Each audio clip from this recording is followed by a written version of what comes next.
అది మీరు ఆల్రెడీ ఒక సంపూర్ణత అని ఒక కార్యక్రమం తీసుకున్నారు కదా, ఇదేనా అది ఉద్దేశం లక్ష్యం? దీనికి మొత్తం 10 రకాల తెలివితేటలు, న్యూట్రిషనల్ అంటే ఏం తినాలో ఏం తినకూడదు చెప్పేది, సోషల్ ఇంటెలిజెన్స్ తల్లిదండ్రి సమాజం గురించి చెప్పేది, భావోద్వేగ తెలివితేటలు, critical and lateral thinking, Kushagra బుద్ధి, సమస్యల పరిష్కారానికి భిన్న కోణాల్లో వెతికే లక్షణాలు, నాయకత్వ లక్షణాలు, మెరుగైన భావ వ్యక్తీకరణ శక్తి,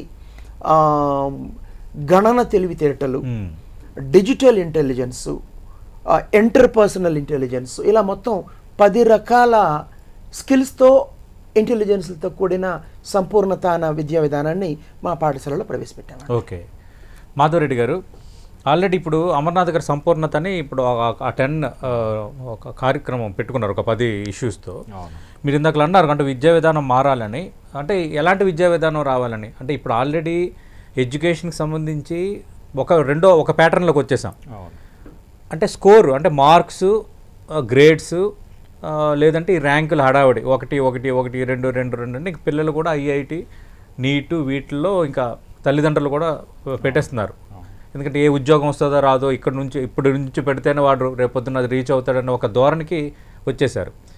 ఇందాక అమర్నాథ్ గారు అన్నట్టుగా మ్యాథ్స్, ఫిజిక్స్, కెమిస్ట్రీ చదువుతున్నారు పిల్లలు, సోషల్ స్టడీసు మిగతావి చదవట్లేదు, ఎన్ఎస్ఎస్ ఎన్సిసి కార్యక్రమాలు లేవు, తర్వాత స్కూల్ ట్రిప్స్ లేవు, ఇంకా ఏ కార్యక్రమాలు లేవు.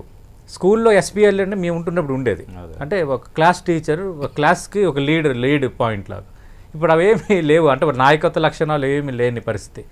మరి అలా మారిపోయినప్పుడు ఇప్పుడు ఏ విద్యా విధానం తెచ్చినా వర్కౌట్ అవుతుందా, ఫలితాలు ఉంటాయా?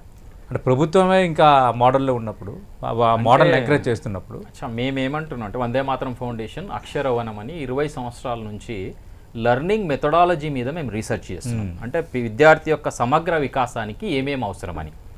ఒకటి టెక్స్టువల్ లెర్నింగ్ ఉంటుందండి, తర్వాత రెండోది కో టెక్స్టువల్ ఉంటుంది, మూడోది కాంటెక్స్టువల్ ఉంటుంది.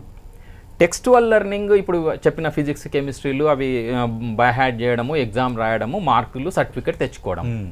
కోటెక్స్టువల్ అంటే అదర్ దాన్ అది స్పోర్ట్స్ కావచ్చు, తర్వాత కల్చరల్ ఇలాంటి వాటి అవన్నీ కూడా. వీటన్నింటిలో కూడా స్పోర్ట్స్లో కానీ కల్చరల్లో ఇప్పుడు మెమరీ స్కిల్ని ఒక్కటి పెంచడం కోసము, పిల్లవాడిని మెమరీ పెంచడం కోసమే ట్రైనింగ్ ఇస్తున్నాము, ఎవాల్యుయేట్ చేస్తున్నాము, అంతా మెమరీ కోసమే. ఈరోజు ఈ మొబైల్ వచ్చినాక మెమరీ అనే దానికి అసలు ఇర్రిలవెంట్ ఈ సమాజంలో.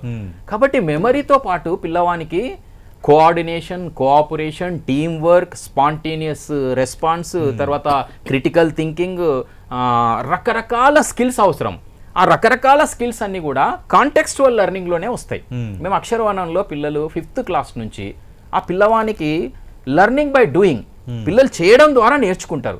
మేము ఇప్పుడు ఈరోజు వంటనే మేము కెమిస్ట్రీ ల్యాబ్ అంటున్నాం. అంటే వంట చేయడంలో పిల్లవాడిని ఇన్వాల్వ్ చేస్తే అసలు ప్రీ ప్లానింగ్, పోస్ట్ ప్లానింగ్, తర్వాత వంట చేసేటప్పుడు ఎన్ని జాగ్రత్తలు తీసుకోవాలి, ఎంతమంది హెల్ప్ తీసుకోవాలి, ఎంత కాన్షియస్గా ఉండాలి, మేము ఆ కెమిస్ట్రీ ల్యాబ్లో చాలా విషయాలు నేర్చుకుంటున్నాం. మేము అదేవిధంగా ఫిజిక్స్ ల్యాబ్ అని అంటే మేము ఫ్యాబ్రికేషన్, ఎలక్ట్రికల్, ప్లంబింగ్ ఇవన్నింటిని కూడా మేము ఫిజిక్స్ ల్యాబ్ అంటే చాలా డైమెన్షన్స్ ఉంటాయి, అవన్నీ ఉంటాయి. మా అక్షరవనంలో ఒక 55 ఆవులు ఉన్నాయి. ఆవులని గోపాలనని మేము ఉదయం పేడ దిశ నుంచి మొదలు పెడితే రాత్రి పాలు పిండే వరకు కూడా దాన్నే మేము జువాలజీ ల్యాబ్ అంటున్నాం. మీరు వారు అన్నట్టుగా హెల్త్కి సంబంధించిన విషయాలు కానీ, బాడీకి సంబంధించిన విషయాలు కానీ, పోల్ట్రీ ఉంది, ఆ తర్వాత ఆవులు ఉన్నాయి, వీటన్నింటి మధ్యలో పిల్లలు నేర్చుకునే విషయాలు చాలా ఉంటాయి. అంతేకాకుండా మేము నర్సరీ మెయింటైన్ చేస్తాం. 1 lakh నర్సరీ ఉంది.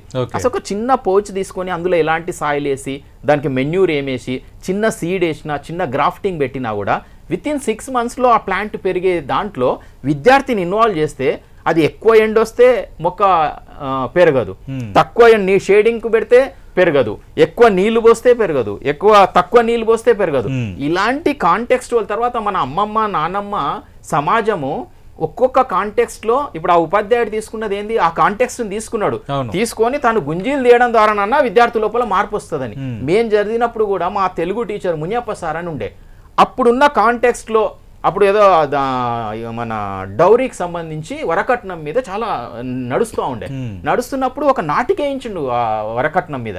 ఏం చేసేసి ఆ నాటిక పూర్తయిన తర్వాత అందరిని ఎమోషనల్ గా ఎవరెవరు కట్నం తీసుకోరో ముందుకు రండి అని వేదిక మీదకి తీసుకొచ్చి అందరితోని ప్రతిజ్ఞ చేయించిండు. అంటే ఆ రోజు ఒక సోషల్ ఇష్యూని టీచర్ ఒక నాటిక రూపంలో అట్లా అలా కాంటెక్స్చువల్ లెర్నింగ్ కోటెక్స్చువల్ లెర్నింగ్ అనేది జరగతే తప్పిస్తే కేవలం సర్టిఫికేట్ మార్కులు అంటే ఈరోజు ఆ సర్టిఫికేట్ చూసి మీరు ఎవరైనా ఉద్యోగం ఇస్తారండి?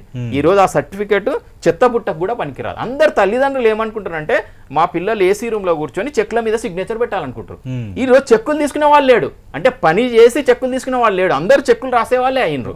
కాబట్టి పిల్లల నుండి ఆ పనిని దూరం చేయడము, పిల్లల నుండి ఎడ్యుకేషన్ అంటే రిమైనింగ్ చాలా థింగ్స్ ఉన్నాయి అన్నది, అది తల్లిదండ్రుల దగ్గర నేర్చుకుంటారు, సమాజం దగ్గర నేర్చుకుంటారు. కేవలం బడిలో ఒక టీచరే మొత్తం చూస్తాడని ఆ భావం సమాజంలో వచ్చిన కారణంగానే ఇవన్నీ కూడా విపరీతమైన ధోరణులు వస్తూ ఉన్నాయి. దీనికి ఎక్కడో చోట మనం ఫుల్ స్టాప్ పెట్టాలి.